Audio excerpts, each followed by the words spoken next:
中文故事， सर्पको चित्रमा खुट्टा थप्नु। 作者 लेखक लिउ छ्याङ। यो कथा प्रसिद्ध चिनिया ग्रन्थमा उल्लेखित भएको प्रसिद्ध चिनिया मुहावरे कथा हो। 很久以前，有几个人参加画蛇比赛。 धेरै समय पहिले केही मानिसहरूले सर्पको चित्र बनाउने प्रतियोगितामा भाग लिए। 谁先画完蛇，谁就可以得到一瓶酒。 जो पहिले सर्पको चित्र पूरा गर्थ्यो उसले पुरस्कारमा एक घडा मदिरा पाउँथ्यो।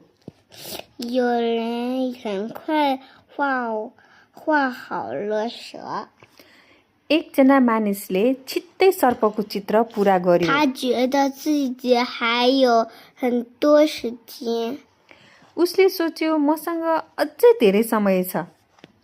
于是他给蛇画了脚。 त्यसैले उसले सर्पलाई खुट्टा पनि कोरिदियो। 这时另一个人也画完成了蛇的画。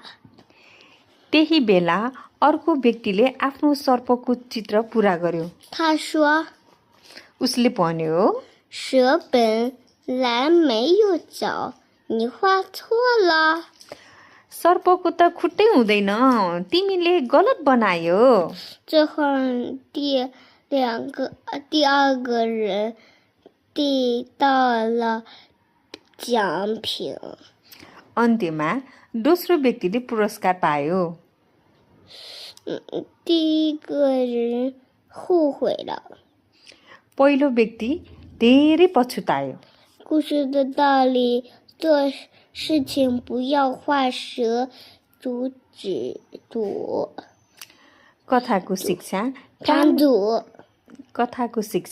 काम गर्दा अनावश्यक कुरा थप्नु हुँदैन। Thank you. Thank you.